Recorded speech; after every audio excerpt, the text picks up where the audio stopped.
कांग्रेस के सांसद प्रमोद तिवारी ने पश्चिम बंगाल के मुख्यमंत्री ममता बनर्जी और बीजेपी दोनों को मुर्शिदाबाद में हुई हालिया हिंसा के लिए जिम्मेदार ठहराया है। उन्होंने कहा कि परिवारों का पलायन रुकना चाहिए। वक्फ संशोधन अधिनियम पर विरोध प्रदर्शन के दौरान ये झड़पें हुई हैं। इन झड़पों में 3 लोगों की जान चली गई और कई परिवार अपने घर छोड़ने को मजबूर हुए। प्रमोद तिवारी ने मुर्शिदाबाद हिंसा को लेकर कहा कि उन्हें इससे बहुत पीड़ा हो रही है और अब पलायन रुकना चाहिए। न्यूज एजेंसी ANI से बातचीत करते हुए कांग्रेस सांसद ने कहा, मुर्शिदाबाद में जो हुआ उससे मुझे बहुत दुख हुआ है। पीड़ितों को न्याय मिलना चाहिए, पलायन हर हाल में रुकना चाहिए। उन्होंने आगे कहा, अगर बांग्लादेश में कोई साजिश रची गई है तो इसके लिए केंद्र सरकार और राज्य सरकार दोनों जिम्मेदार हैं। तिवारी की ये बातें बीजेपी के नेतृत्व वाली केंद्र सरकार और ममता बनर्जी के नेतृत्व वाली तृणमूल कांग्रेस सरकार दोनों पर हमला है।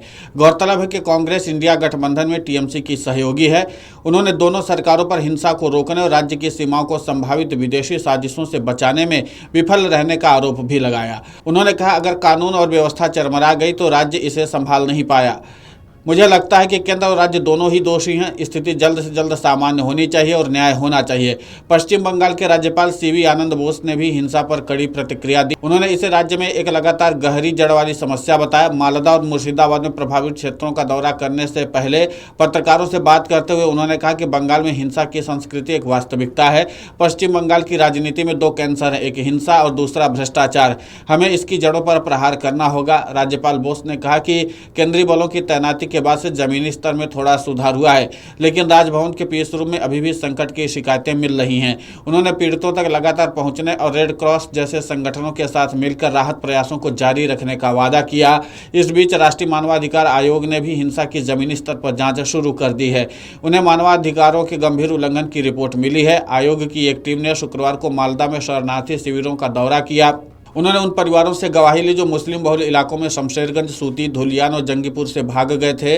कलकत्ता हाई कोर्ट ने भी इस मामले में हस्तक्षेप किया। इसमें निर्देश दिया है कि कानून और व्यवस्था बनाए रखने के लिए केंद्रीय बल तैनात रहें। साथ ही उन्होंने बीजेपी और TMC समेत सभी दलों के राजनीतिक नेताओं को भड़काऊ बयान देने के खिलाफ चेतावनी दी है, जिससे स्थिति और खराब हो सकती है।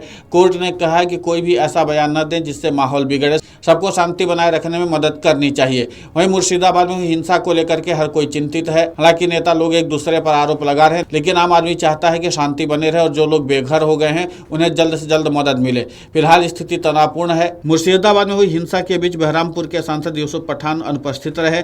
ऐसे में विपक्षी उनकी काफी आलोचना करें। हालांकि मुर्शिदाबाद में तृणमूल के स्थानीय नेताओं ने कहा कि यूसुफ पठान फोन पर संपर्क में हैं। नेताओं ने उनसे जल्द मुर्शिदाबाद का दौरा करने को कहा है। तृणमूल कांग्रेस के सूत्रों ने जानकारी दी है कि पार्टी का नेतृत्व सांप्रदायिक हिंसा के दौरान यूसुफ पठान के मुर्शिदाबाद न जाने से नाखुश है। बहरामपुर के सांसद यूसुफ पठान पर सेलिब्रिटी होने, संकट के दौरान अनुपस्थित रहने और जमीनी कार्यकर्ताओं से दूर रहने के आरोप लगाए जा रहे हैं। मुर्शिदाबाद सीट से सांसद और तृणमूल कांग्रेस के वरिष्ठ नेता अबू ताहिर खान ने भी यूसुफ पठान पर निशाना साधा है। उन्होंने कहा कि यूसुफ पठान एक क्रिकेटर हैं और एक सेलिब्रिटी हैं, वो यहाँ क्यों नहीं आएंगे? हम ही हैं जो जमीन पर स्थिति को संभालने की कोशिश कर रहे हैं। सेलिब्रिटी को नामांकित करने में यही समस्या है। वो फोन पर हमसे संपर्क में है और हमने उनसे जिले में आने के लिए कहा है, लेकिन अभी भी वो IPL में व्यस्त हैं। कुल मिलाकर के ये कि कांग्रेस ने भी अब ममता बनर्जी के खिलाफ अपनी आवाज बुलंद करना शुरू कर दिया और सीधे सीधे निशाना साधना शुरू कर दिया है। लेकिन देखना दिलचस्प होगा कि जिस तरीके की स्थितियां बनी हुई हैं और लगातार अब एक्शन पर एक्शन हो रहा है और खुद कलकत्ता हाई कोर्ट भी इस मामले पर गंभीर चिंतन कर रहा है, तो देखना यह होगा कि आगे आम लोगों को कब तक में मदद मिलती है और राहत मिलती है, और साथ ही जो अपने घर से पलायन कर गए हैं वो घर वापसी कब करते हैं। Video desk amarujala.com। अगर आप ये वीडियो YouTube पर देख रहे हैं तो हमारे चैनल को सब्सक्राइब कर बेल आइकन दबाएं, और Facebook पर देख रहे हैं तो हमारे पेज को लाइक करें। 8 मिलियन प्लस सब्सक्राइबर, आपके इस भरोसे के लिए बहुत धन्यवाद।